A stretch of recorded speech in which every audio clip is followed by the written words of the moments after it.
Hey guys, welcome to another Anon Grooming video. Today we have the Valkyrie assault rifle review, but before that I thought I'd show you this opened pack. I opened a pack earlier and I got the Valkyrie and the Angara Insurgent, and the pack you're seeing here is the pack I opened straight after, which was identical for some reason. I got both the Avenger, the Angara Avenger and the Valkyrie in the same pack, so that was very odd that I got two identical packs with two ultra rares in a row. But anyway, onto the Valkyrie. It has 100 damage, 500 rate of fire, 16 max clip size, 132 max ammo, 70 accuracy and a fairly low weight of 19. As per usual, I have no mods on the weapon or skills invested in my character to improve it in any way, so without further ado, let's get on to how the N7 Valkyrie assault rifle performs in game. So all gameplay is recorded on silver and it is a mid-range, mid-damage assault rifle.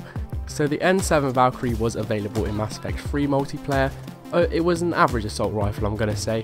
It wasn't absolutely amazing, I wouldn't say it was a fan favourite, but it was a good gun, especially if you improved its stability by putting on a character that had better stability or modifying it.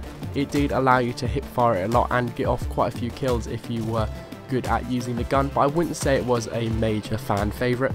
Moving on to how it performs in Andromeda, and I'm afraid to say that I do not like it, as is the case with many assault rifles in Andromeda multiplayer, and a lot of you will feel my pain when it comes to assault rifles. So I'm going to say that the Valkyrie wasn't a massive hit for me, just because it didn't feel damaging enough. A lot of the assault rifles that aren't automatic on this game do feel to be very weak. It feels like each bullet isn't doing very much damage, and a lot of the time you're just pumping peas into enemies. It feels like it is basically a pea shooter, spud shooter, whatever you want to call it. And as you can see in a lot of the gameplay, it is taking me basically a full mag of 16 bullets to take out an enemy, especially because it does seem that this gun is overly accurate. It does have a very small margin for error. It means that you either get your target, you either have your crosshairs directly on the enemy with no room to spare, or if you're just slightly to the side of your enemy with guns with lower accuracy, often you can. So moving on to how it performs in Andromeda, and I'm going to say yet again this is another useless assault rifle to use in multiplayer, just like every assault rifle really. There are a few exceptions, but I'm going to say the Valkyrie, I wouldn't recommend using it against other classes such as pistols and snipers, just because assault rifles are fairly useless in Andromeda. And for one, let's go on to damage first. It doesn't feel very damaging. I find assault rifles that are automatic to be a lot more effective and seem a lot more damaging than the likes of the Valkyrie, where you can basically fire it as fast as you pull the trigger, but it feels like each bullet then doesn't do very much damage. You feel that each bullet isn't doing a lot. If you have a fully auto gun, you don't really notice if each bullet is not doing very much damage because you're piling in so many so quickly.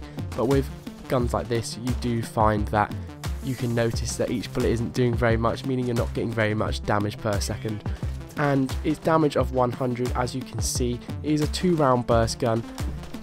Each bullet doesn't seem to do a lot. It seems like you are putting in your whole clip to kill an enemy, and that can be a problem. And the one thing about it being 2-round burst, I'll put this under the damage section, it feels like when you shoot your gun, you're shooting the Valkyrie, the first bullet will hit, and then if the enemy moves and you don't realign your shot on them, that second bullet won't hit. It does feel like there is quite a substantial delay between the first and second bullet hitting, meaning that if you are firing, you fire, the first bullet will hit, and if the enemy moves, you won't get that second bullet off, meaning you are basically sometimes wasting half the ammo in your mag to shoot one bullet and have the enemy dodge the second if you are maybe hitting a target that isn't stationary behind cover and running away from you. It does feel like there is quite a substantial delay between the first and second bullet coming out, meaning both bullets don't hit, and often you're only getting one of those bullets off.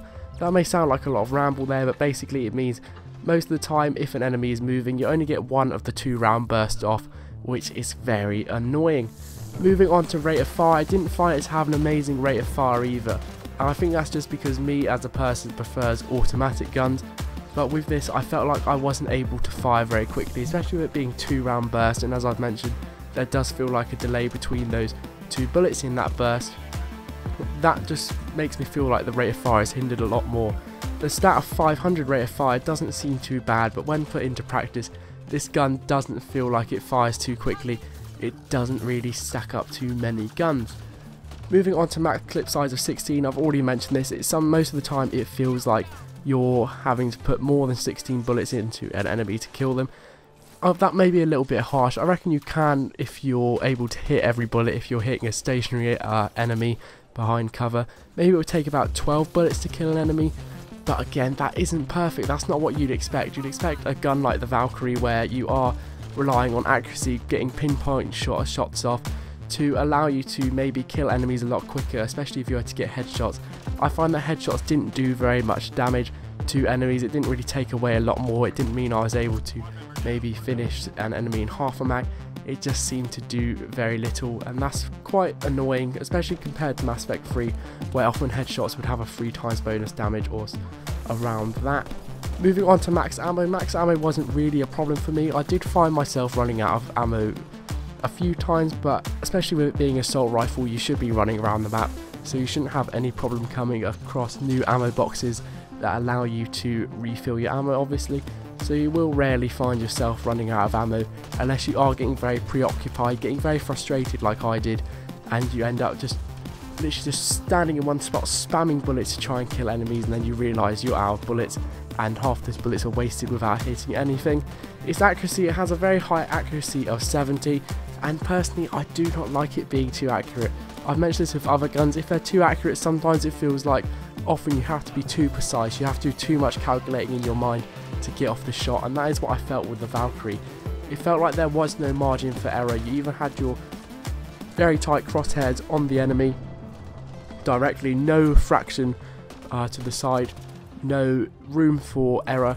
You basically felt like you had to be exactly pinpoint, you had to calculate that you were exactly lined up with the head. Your crosshairs couldn't be slightly to the side of it, your little crosshairs dot couldn't be slightly to the side of the enemy, or else you would end up missing the shot. It does feel like a gun that you have to be overly accurate with. There is no margin for error just to its crosshairs being so small, and it does mean that sometimes you do miss very easy shots just by a few millimeters really from poor calculation, and this can especially be a problem with analog dead zones, etc. The one redeeming factor of the gun, I should probably put this at the centre of the review, probably more towards the top, probably got this out of the way earlier, but its weight of 19 is a redeeming factor. The fact that it does have such a low weight does allow you to use it as a secondary weapon. You can have either a primary weapon that uses your secondary, or you use it as primary and have a secondary and not have to worry about sacrificing power cooldown. So its weight of 19 does redeem it from a lot of its failings in the damage department, just because it means that you don't have to overly rely on the gun too much. You could probably just use this as your mid-range weapon, and then when stuff gets a little bit too heavy, maybe change to something like a hurricane or your charger pistol to quickly fire out bullets and get away enemies at close combat situations. So that is something of a redeeming factor. Its low weight means you don't have to overly rely on it. Modifying its stability, maybe putting a scope on it, etc. could improve it, but I don't think it will redeem many of its other factors that also hinder it. It's okay if that was a singular problem, but the many problems that it has means that modifications like that won't overly improve it.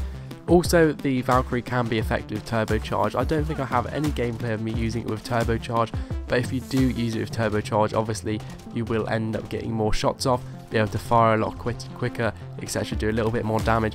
So turbocharge can be slightly redeeming for the Valkyrie, but again, I don't think it overly makes up for the weapon. But if you want to try it out, maybe there's a few suggestions on how to improve it and how to play with it.